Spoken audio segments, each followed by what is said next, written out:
Okey, bismillahirrahmanirrahim. Assalamualaikum warahmatullahi wabarakatuh. Selamat sejahtera, selamat pagi diucapkan kepada murid-murid tahun 3. Okey, apa khabar? Kita teruskan lagi sesi pengajaran dan pembelajaran di rumah. Walaupun di mana saja kamu berada, kita akan teruskan pembelajaran kita. Kali ini bagi mata pelajaran Bahasa Melayu tahun 3 bersama dengan saya, Cikgu Muhammad Syauqi bin Abu Hassan. Juga harap semua sudah bersedia dan berada dalam keadaan sihat sejahtera. Jadi kita akan teruskan topik pembelajaran kita pada pagi ini dengan subtopik membaca. Okey, jadi objektif pembelajaran kita pada hari ini ada dua. Iaitu yang pertama, pada akhir pembelajaran ini murid akan dapat mengenal pasti maklumat daripada bahan dengan membaca. Okey, kamu akan dapat maklumat. Kamu baca, kamu dapat maklumat. Kita akan keluarkan maklumat daripada bahan pembacaan yang kamu baca tu. Okey, dan yang kedua, diharap murid akan dapat menerangkan maklumat yang telah dikenal pasti dan sekurang-kurangnya akan dapat menerangkan satu maklumat yang telah kamu nampak dan kamu baca. Okey, daripada bahan yang akan kita lihat sebentar saja lagi. Jadi tanpa membuang masa, kamu boleh terus buka buku teks Bahasa Melayu tahun 3 jilid 1, muka surat 63. Okey, 63 ada dialog ataupun ada situasi dekat atas tu, dan dekat bawah tu dia memberikan kita maklumat-maklumat daripada kotak susu. Okey, daripada kotak susu. Jadi situasi ni kita akan lihat dahulu, dialog ni kita akan baca dulu. Situasi ni berlaku di kantin sekolah saya rasa. Di belakang tu ada kakak yang sedang memasak, kakak kantin yang sedang memasak makanan untuk murid-murid makan pada waktu rehat. Jadi kita tak dapatlah suasana macam ni sangat kan pada tahun ni sebabkan COVID kan. Jadi kamu boleh rehat dan makan di kantin rumah sendiri sajalah. Okey, jom kita baca dialog situasi di bawah. Okey. Cuba rakan-rakan lihat kotak susu ini. Ada pelbagai logo padanya. Antaranya tanda halal dan logo buatan Malaysia. Ya Saiful, negara kita ada pelbagai kaum dan agama. Logo-logo ini menunjukkan susu ini sesuai diminum oleh semua kaum. Masih banyak maklumat lain pada kotak susu ini. Jadi itu adalah perbualan ringkas di antara tiga orang rakan karib ni. Mereka berbual-bual tentang apakah kandungan ataupun maklumat nutrisi yang terdapat pada kotak susu atau air susu yang mereka minum tu. Mereka nak tahu apa yang ada di dalam kandungan air susu ni kan. Jadi kita lihat dekat sini. Okey, dia minta kita akan lengkapkan maklumat. Bukan kita akan lengkapkan lah, kita akan kenal pasti maklumat yang terdapat pada kotak susu ini. Jadi dia bahagi kepada tiga bahagian. Dekat kotak tu dia ada 3 bahagian yang ada maklumat seperti ini. Okey, yang pertama kita akan melihat maklumat-maklumat lain yang terdapat pada kotak susu ni. Yang kedua kita akan tengok ramuan. Ramuan apa yang ada untuk membuat susu ini, untuk menghasilkan susu ini. Dan yang ketiga, macam saya nyatakan tadi, kandungan nutrisi ataupun maklumat pemakanan yang ada di dalam air susu ini. Kita akan lihat satu persatu. Yang pertama, okey, yang pertama ini maklumat lain ini. Okey. Yang pertama ialah air kotak susu ini merupakan program susu sekolah Kementerian Pendidikan Malaysia. Nampak? Dia ada tulis dekat situ, program susu sekolah Kementerian Pendidikan Malaysia. Jadi susu ini diberikan kepada murid-murid melalui program daripada Kementerian Pendidikan Malaysia. Kementerian Pendidikan Malaysia ni lah yang memberikan idea, yang bagi ke murid-murid susu ini, yang mengeluarkan, yang memberi idea dan mengeluarkan dana untuk membekalkan susu ni kepada kamu semua di sekolah. Okey, yang kedua, air kotak susu mempunyai halal yang disahkan. Yang ini diambil dekat mana? Ni dekat logo halal yang terdapat dekat sini. Kemudian kita tengok ada logo-logo lain lagi. Okey. Air kotak susu ini merupakan buatan Malaysia. Nampak? Logo ada 3 baris tu kan? 3 macam bentuk 3 ribbon tu kan. Di bawah tu dia tulis buatan Malaysia. Ini logo buatan Malaysia. Jadi kita tahu air kotak susu ini merupakan susu ataupun buatan Malaysia. Kemudian di bawah logo halal ini ada logo kitar semula. Jadi kita tahu bahawa kotak air susu ini boleh dikitar semula. Kotak dia boleh dikitar semula, bukan susu dia, tapi kotak dia boleh dikitar semula. Okay, dan yang kelima, kalau kamu lihat dekat sini ada logo orang membuang sampah ini, dia memberitahu kepada peminum ataupun orang yang minum susu tu, dia kata kotak air susu ini perlu dibuang ke dalam tong sampah selepas habis diminum. Okey, jadi ini adalah kita cuba lengkapkan maklumat lain yang ada pada kotak susu ini.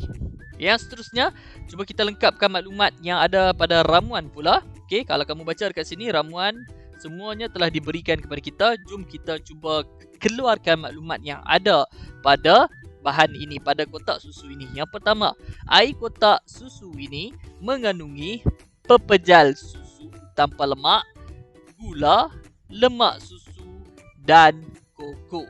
Jadi air susu ni susu coklat lah. Susu coklat sebab dia mengandungi koko. Dia ada gula, dia ada lemak susu, lepas tu dia ada pepejal susu tanpa lemak lain lah dengan lemak susu ni.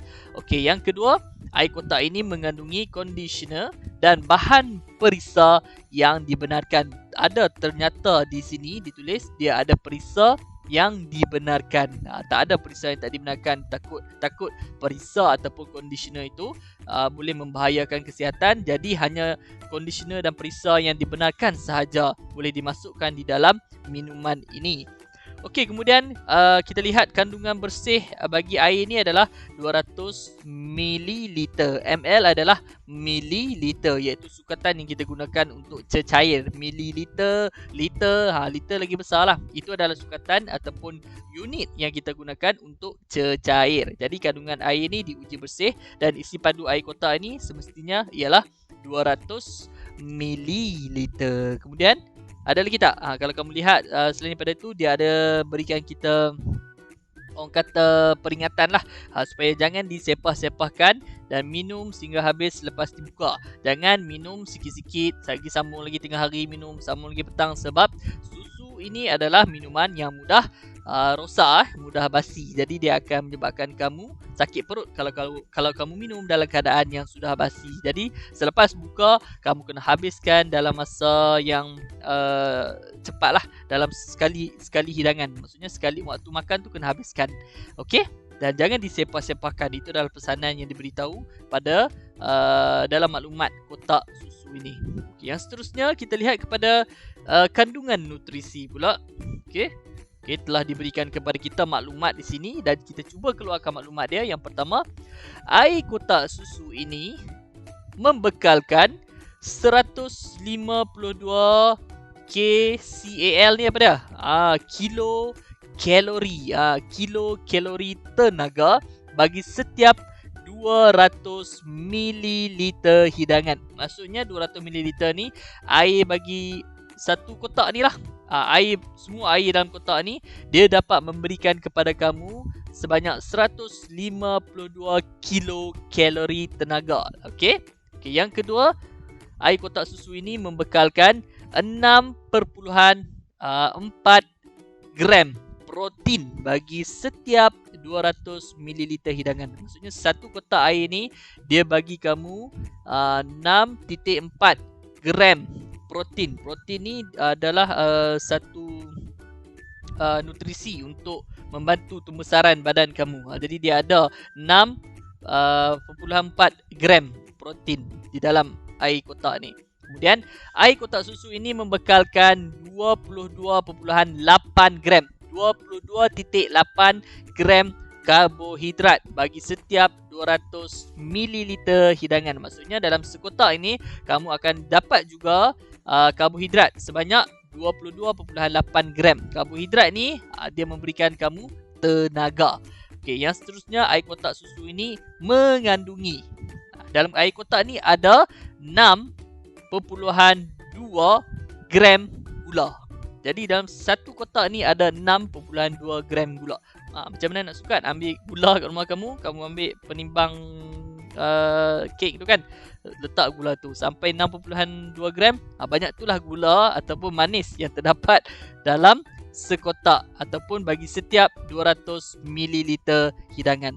Okey, yang seterusnya, air kotak susu ini mengandungi 4 gram lemak bagi setiap 200 ml hidangan.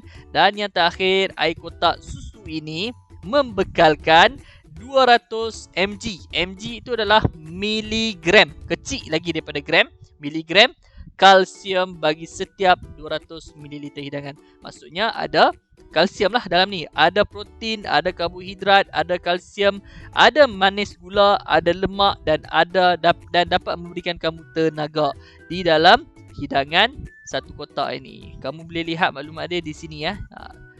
Kalau 100 ml ni separuh daripada air tu lah. Kalau 200 ml adalah satu kotak ini. Okay, jadi dia dapat membekalkan kalsium banyak mana? Sebanyak 200 miligram. Jadi itulah bagaimana cara-cara kita mengeluarkan maklumat daripada bahan yang diberikan kepada kita, dan kamu dapat menerangkan serba sedikit ataupun dapat menerangkan kembali apakah maklumat yang terdapat pada maklumat yang terdapat pada nutrisi ataupun pada kandungan makanan yang kamu belikan. Jadi agak amat penting ya untuk kamu tahu apa benda yang ada di dalam makanan yang kamu makan. Jadi kamu kena lihat pada label yang telah disediakan pada makanan yang nak kamu belikan tu. Okey. Itu saja kelas kita pada hari ini. Jadi tugasan dia ialah kamu akan lengkapkan latihan di dalam buku aktiviti muka surat 70 ya, muka surat 70. Tajuk di dalam tu ialah lakukan bersama-sama. Jadi kamu akan cuba kenal pasti maklumat dan kamu akan membuat huraian ataupun kamu akan sebaiknya kamu menerangkanlah, tapi kamu akan tulislah dalam buku tu, kamu akan buat huraian terhadap maklumat yang kamu dapat nanti. Okey, kalau ada apa-apa soalan kamu boleh terus berhubung dengan cikgu melalui aplikasi WhatsApp. Terima kasih di atas perhatian telah kamu berikan kepada cikgu pada pagi ini. Cikgu harap kita dapat berjumpa lagi pada kelas yang akan datang. Assalamualaikum warahmatullahi wabarakatuh. Kita akan berjumpa lagi. Bye.